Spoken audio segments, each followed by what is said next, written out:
I hope you're ready for some illogic. Last time we faced off against John and his always tough close combat club. Please go check that video out first if you've not done so already, as we went over the team transactions, team breakdowns, team builder, and team battle, in which, spoiler alert, the Buffalo Boufflant got a big 5-0 win to bump us up to 3-1 with a +8 differential. This week we've got Michael and his 3-1 Kanto Kinglers. I haven't gotten to chat with Michael all that often, but I remember him being one of my first battles in the Wooper Club League back in Season 2 Monotype, and I'm glad to see him back in the league and doing so well. He's an incredibly innovative and interesting set that probably shouldn't work, but still do. Tailwind Skarmory, Endeavor Seismitoad, Copycat Espeon. That should make it incredibly difficult to prep for. Individual Pokemon on his team include Zeraora, Espeon, Terrakion, Liepard, Manectric, Xatu, Clayhole, Kingler, Gmax, Seismitoad, Skarmory, and Pelipper. There are definitely some things that stand out in this very polarizing team, but let's start out with that speed stat. Pelipper is his slowest member at 65, which still outspeeds almost half my team, and that is insane. He also has 3 Psychic types, which all excel at removing or preventing hazards, with 2 Magic Bounce users and a Rapid Spinning Claydol, not to mention the Defog option on Pelipper. Speaking of, he very clearly has a Rain mode that has done quite well this season, with a Swift Swimmer in Seismitoad, and another water type that can definitely benefit from it, the Gmax Foam Burst, not setting the rain, but instead lowering the opponent's speed even more. Let's just go into the mons. I'm expecting him to leap behind and ring first, though it is worth noting that he has already brought everything on his team at least once already, with only Espeon coming every single week. First, Claydol is just a bad mon, and every time I look at it and think, maybe this thing has something going for it, it just lets me down. Not to mention my access to Dragapult, Sneasel, Mew, Volibee, Vikavolt. Yeah, nothing doing here.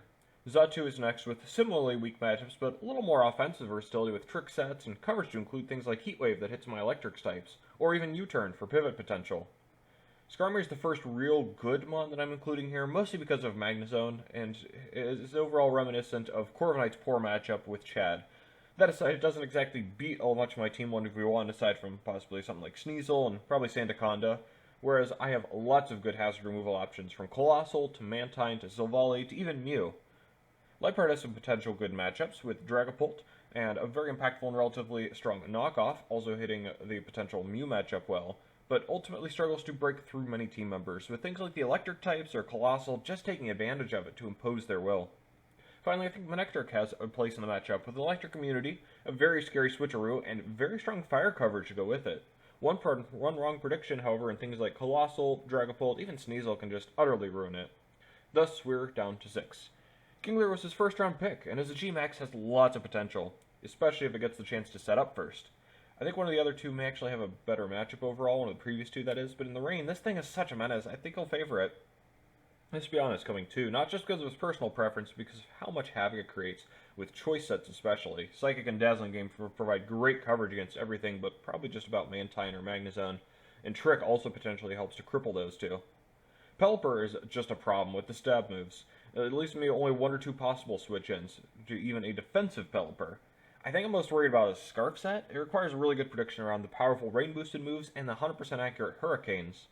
Seismitoad functions in and out of the rain. It's a mixed Swift Swim set would be extremely scary offensively, but it also works as just a traditional bulky rock setter, as rocks are still quite good amongst the team. The top 2 should be pretty obvious. Terrakion first is a super strong mon with amazing coverage and strong stab moves. It outspeeds the whole team, and Sneasel requires low kick just for it. Just Rock Polish or Swords Dance along with stabs and EQ is ridiculous against me. Finally, though it came out first, Zeraora is well known for outspeeding the Dragapult by 1 whole point, and destroys the whole team with Electric Stab and a very strong knockoff. And as bad as the physical set is, I think a special set could be even scarier, with Grass Knot and Aura Sphere coverage hurting the usual checks. I think this is the biggest threat on his team. On my side, Volibee is definitely a letdown again. It's weak to Zeraora, Terrakion, Manectric, Espeon's Dazzling Gleam. It doesn't have any particularly useful resistances, even with all those Psychic types. It's a very bad matchup, I think.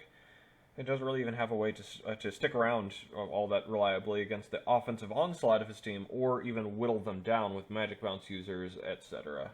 Magnezone is actually the next one to talk about. Even with the Skarmory matchup, which isn't even very good, honestly, you kind of need speed investment in order to outspeed it, and even then, it can get hit by a strong body press.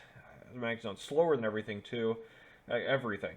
which in theory, it sounds pretty good for an analytics set maybe, but I think too many things just hit me hard, neutrally, or super effectively. Between the rain-boosted water attacks, the coverage from Zero Aura, Terrakion, of course, it isn't good enough, I think. Colossal had some interesting use here too, but I don't think it could really hack it considering the Rain Core is likely to come. So with the aforementioned coverage, which, while they won't necessarily OHKO, still do not allow Colossal to do enough back. Additionally, multiple Magic Bounce users, very good hazard removal spells, disaster for attempts to set up rocks, which are mediocre in the matchup anyways. Sneasel had a lot of use here as a Revenger that outspeeds everything but Zero Aura naturally, but didn't have great coverage for the big threats that I was trying to revenge, as relatively easy switch-ins for just about anything I could bring. Not to mention obvious Scarf candidates like Espeon or Terrakion, as well as Swift Swim Boost, a couple other forms of speed control such as Tailwind, which he is wont to bring, and the fact that I just don't quite have enough power unless I go Choice Banded. I really cannot afford to lock in my Sneasel this week, so that will stay on the bench too. Finally, I fiddled with a couple different Savali sets, such as Electric, Ground, Steel, Rock, maybe even Scarf, but in the end I've decided to leave it. Between the difficulty I've had using it, the difficulty in picking the correct typing, the inability to quite do enough, and the abilities of the rest of the team, I decided not to bring it. I do expect some trick or switcheroo shenanigans, which a plate would cover, but there were some very necessary roles that other teammates covered just a little bit better. We're going to try and maneuver through this weird team with these 6. I'm going to start with definitely my favorite set of the bunch, in a Rock Polish Mew with 3 attacks and an Expert Belt to facilitate the stupid good coverage.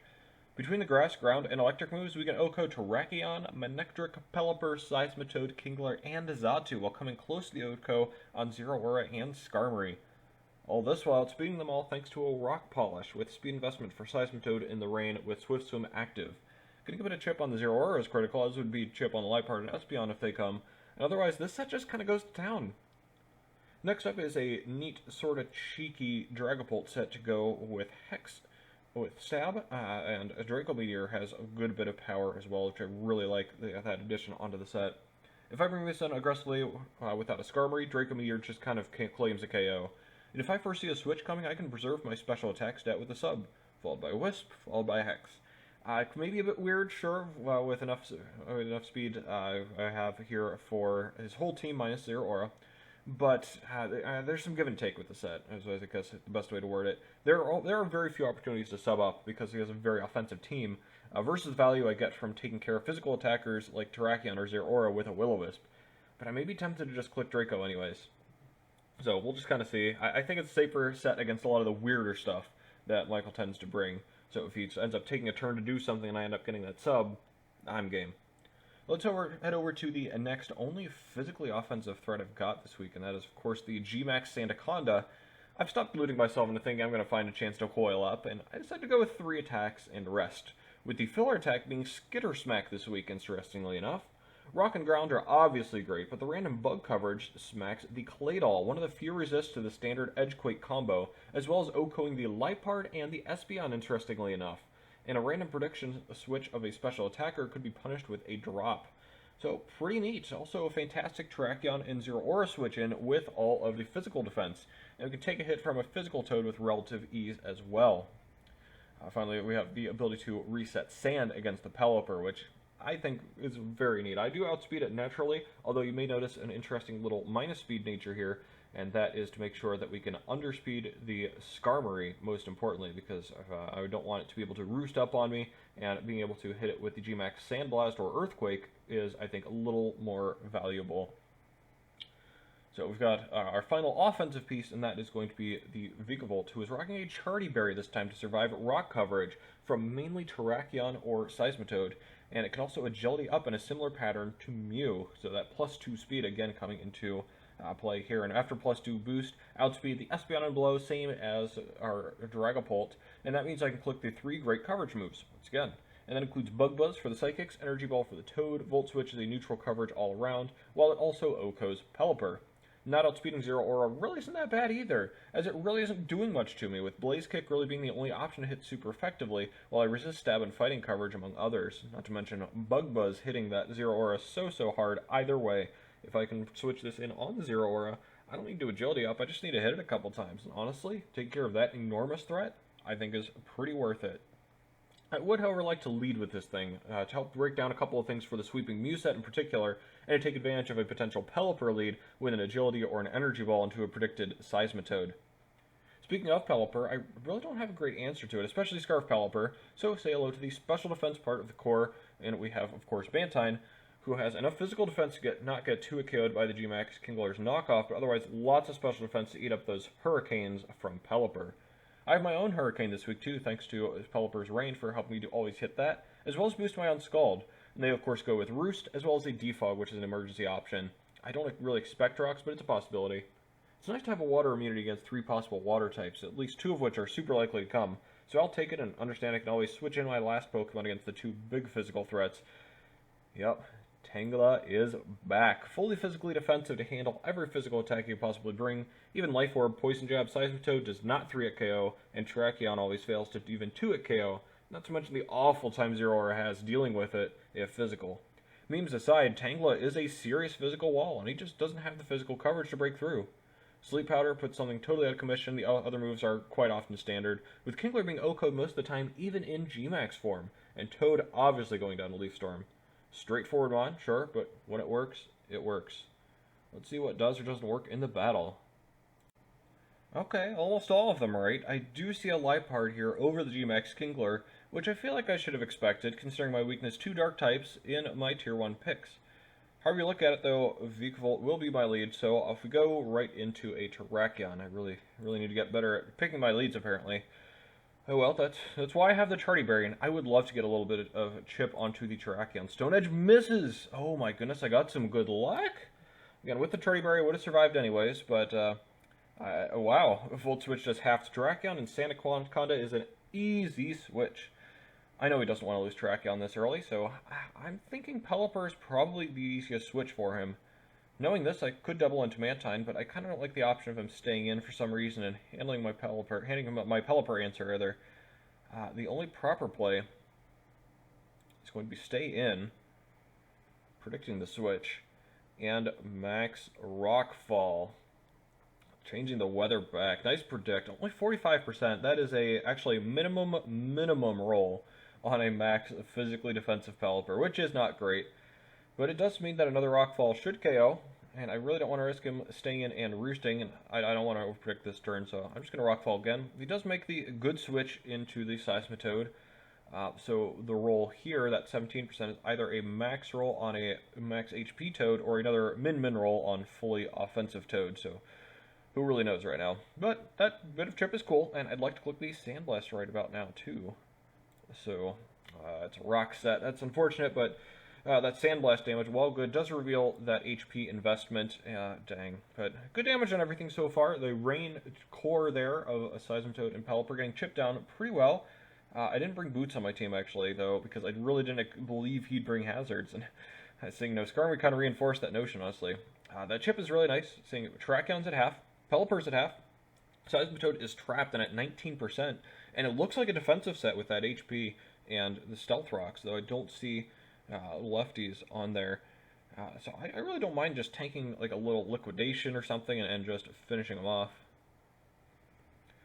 Except, of course, with the one way I could throw, which is by staying in and getting O-code by the Hydro Pump. No item reveal earlier kind of made me assume Rindo Berry, but turns out to have been a Life Orb, probably with speed investment. We end up KOing each other as a result of that. Honestly, maybe if I had kind of realized or understood how Sandblast worked, and that it continued to chip even after switching her death, I probably would have swapped in the Vikavolt or the Mantine to eat the hit instead.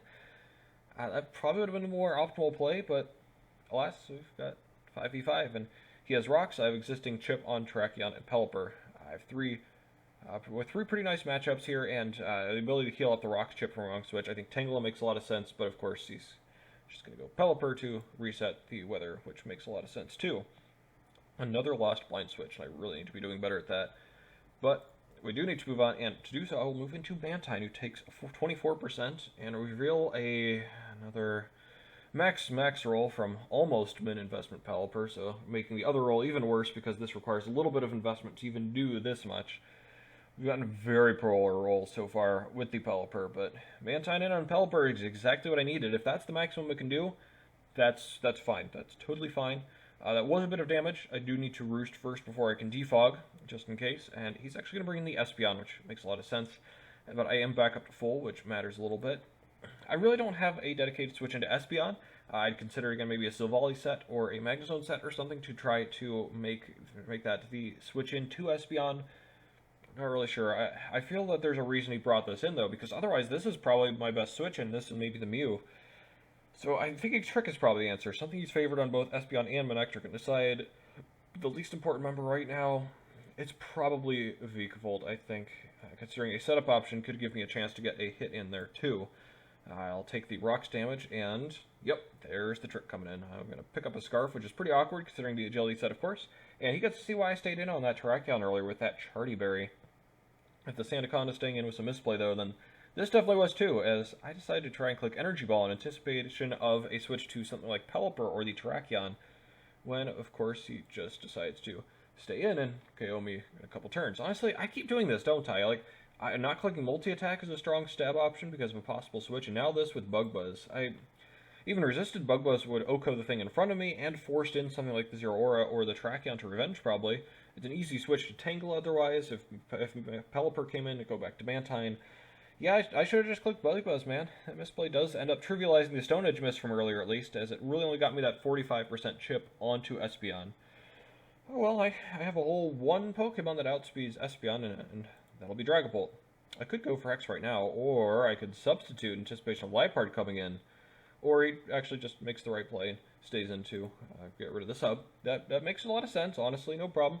Just a little bit of chip as a result of the exchange, and I'd need to get rid of Espeon for sure, so Hex will definitely finish it off. The Liepard is a pretty obvious switch in now, as he sees the lefties and everything, but we are now 4v4. I can't stay in here or go into Mew, and I'd say Tangle's Eviolite is actually looking very valuable right now, so I think Mantine's probably the next switch, considering its waning usefulness. I only have Pelipper left to wall, but that knockoff does a good amount. But we know that knockoff will be doing reduced damage in the future because of the lack of leftovers. So against a weakened knockoff, I have the opportunity to just roost up again.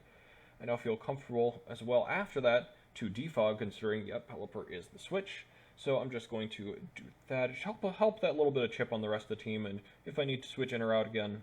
But I do have to eat a Toxic, which, while unfortunate, that's kind of how it is. That's just fine. I think it's a bit of a curious switch from him, honestly, bringing in the Pelipper of all things, but that'll definitely, I'm not sure. It'll help definitely break him down a little bit later here. I'm surprised the Zeraora still has not made an appearance yet in this match, but that's fine. May as well go for the Hurricane next, and this roll here wasn't quite enough to KO as he goes up, gets the Tailwind.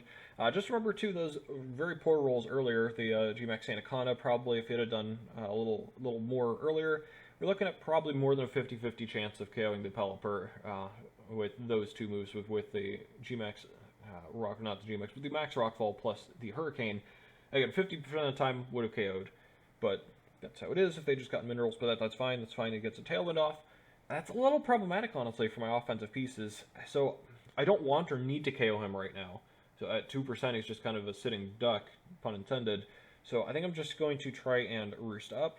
He is fast now thanks to Tailwind. He gets Hurricane off. It only does 20, but it confuses. And if you've been watching the season so far, then you know exactly what happens. Yeah, no recovery for me. But at 24%, I should be able to trade Mantine for Pelipper, or more importantly, maybe waste one more round of Tailwind with a Roost. I think that's what I'll end up going for. Of course, if you had any doubt about this season, worry no more, as the super trained Pelipper crits, and 22.7% maximum damage, bumping up to hit the remaining 24% and taking care of me with a turn of Tailwind left. And now 3v4. Outstanding. I think Mew is probably my best bet.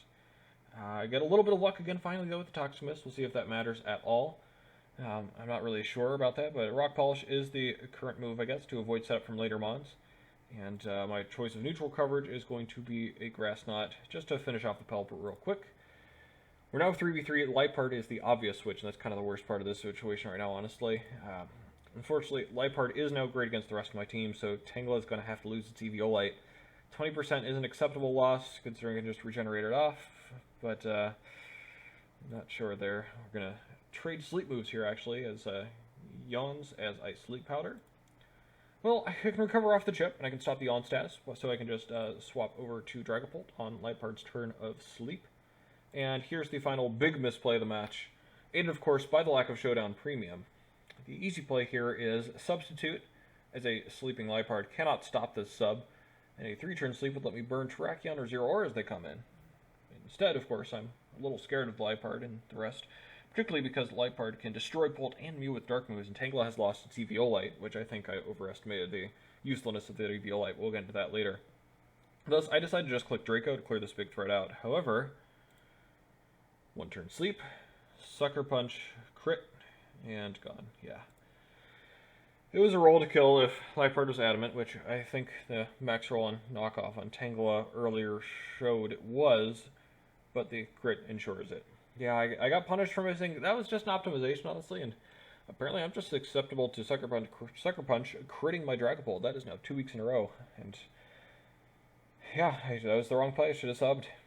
I'll admit, too, I had doubt at this point of the game. I didn't believe. I thought that 1-turn sleep and crit cost me the game to go with all the other hacks that happened, especially with the Pelipper. It's been poured on. He was outsped by everything without a Rock Polish. It doesn't Oko, Lipard, or the Zero Aura. And Tangela has lost its Eviolite. If that's a mixed Zero Aura, it's basically over. Tangela's going to switch in, yawn, and of course, Sleep Powder misses. I cannot catch a break this game. He's going to try and catch Mew coming in. And Tangela is a good enough tank, I think, that I'm just going to try and put something to sleep, switch out. Okay, well, we'll take the Terrakion sleeping. That's definitely fine. We're going to put something to sleep, swap into Mew, and try to get a KO. That is the current game plan. So Terrakion and Tangela go night-night. I'm going to swap into you, but it's actually a very good double into Zero Aura. I definitely appreciate that play. I can't really afford to take the knockoff right now, so I'm going to go back onto Tangela, and it's going to do 14%. Close Combat does 27%, and Tangela is actually doing a good job of tanking this. Hold up. The player off misses. That doesn't matter much, but the Leech Seed will connect, finally. Okay, well, I'm starting to see the way through. I mean, that was the CC from Zero Aura, that was a max roll for Zero Aura if it's Jolly, so that's not bad. Okay, I'm a little concerned about the items, I think. Maybe we could just knock off someone here. That's fine. Terrakion gets an attack boost. That's not great, but if he just sleeps for one more turn, yeah, and then Leaf Storm connects. Oh, they're gonna picks up another KO for Tangela. 2v2. We may actually be able to do this now. Player off again, doing very minimal damage, and Leech Seed, of course, misses. Of course, misses because Tangela definitely needs glasses this season with how much it's missed these 90%, 75% moves. But that's no problem. I do realize that I need to try to go back into Mew at some point to restore health. So on the Plasma Fist, which is doing pitiful damage, I'm just going to Sleep Powder again, actually, this time, so now I can regenerate out. Okay. Gonna sleep another turn. And Earth Power, with that little bit of chip, does KO with the Expert Bell. We're now 2v1. Although the optimal play is probably going back into Tangela. I know I survive a hit from Lipard, so we'll trade some big damage numbers with each other before I go back out into Tangela. And that's pretty much going to close out the game, especially with no damage there. He can yawn all he wants, but the Leech Seed that connects here is going to probably just seal the game there. With one more Leaf Storm finishing off. Oh, that will be a 2-0 victory for the Boufflant. Whew. GG to Michael and the Kanto Kinglers. Plenty of hacks on both sides, particularly from the Toxic and Stone Edge misses from him, and the plethora of rolls, crits, wake-ups, and general nonsense on me. It was a dirty game overall, but he's definitely a good sport both ways. And I've already pointed out the big misplays. Let's just go a little more in depth with how this game happened. His Zero Aura was made kind of useless, honestly. A physical set wasn't going to do that much to my walls, I think. And he never brought it out to revenge the threats that it could, opting for things like the Espeon and the Pelipper instead, which I think ultimately was the downfall. Espeon is very strong and scary, and I really didn't have a switch into it, so I'm very glad it went down without too much of a hassle. Obviously, it did a ton of damage to the Vikavolt, but hey, that's a small price to pay, I think. Terrakion is, of course, scary, and the Stone Edge miss could have mattered a little bit, but ultimately it didn't end up doing too much to scare me at all. A fair enough play to, I think, to sack it to sleep or aggressively switch it in later in the game. Interesting note, too, we saw the Salakberry was knocked off earlier. It was actually an Endure Salakberry set, which is pretty interesting.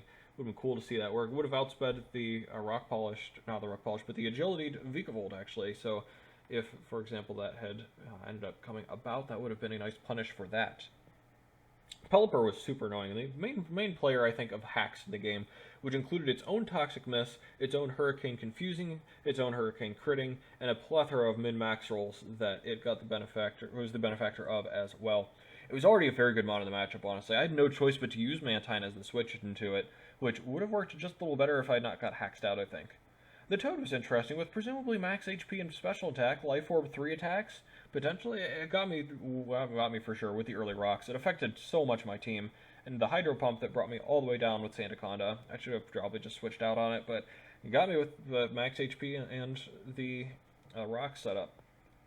The rocks really were impactful too. That forced me to defog. It was chipping away the Mantine. The Vikavolt did a little bit of chip to the Dragon Bolt. It mattered for sure. Liepard was a nice bring, of course, but it just doesn't have the coverage or usefulness or power needed to properly do its job, I think. You could argue that it did plenty. It woke up Crit Bolt. It couldn't do much to Mantine, nothing to Vikavolt, Sandaconda, and Tangle walled it for days. Yeah, it's just got limited usefulness overall, though it did work on my tier 1s. It shows me I can kind of maybe handle the big scary dark types later on, hopefully. On my side, the Dragon Bolt set was cool, but it definitely hurt how I didn't sub at the proper time there. Sub on the Espeon, it was immediately broken. Not subbing on the Liepard cost me its life. Definitely bad misplays there overall. The Muse set, I'm convinced, was absolutely sick, and maybe I could have tried to bring it earlier in the match against maybe the Pelipper or something, but Liepard was always going to come in on it. Maybe I could have just gone for a neutral move or something on it, but ultimately, yeah, it would have just been better to bring it in earlier. Sandaconda was a cool bring. I like the set a lot. I appreciated the prediction on Pelipper, which was cool, but I should have just noticed the Seismitoad would have run me over and swapped out, no matter, even if that set had done something there.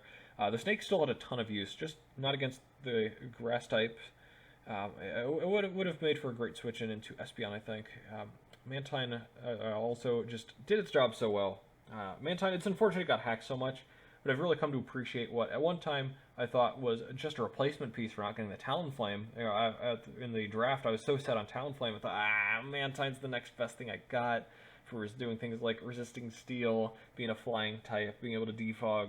It's done so much more than that. I've definitely come to appreciate Mantine so much more. Its bulk is so good, and it brings just enough utility to make it worth bringing week in and week out.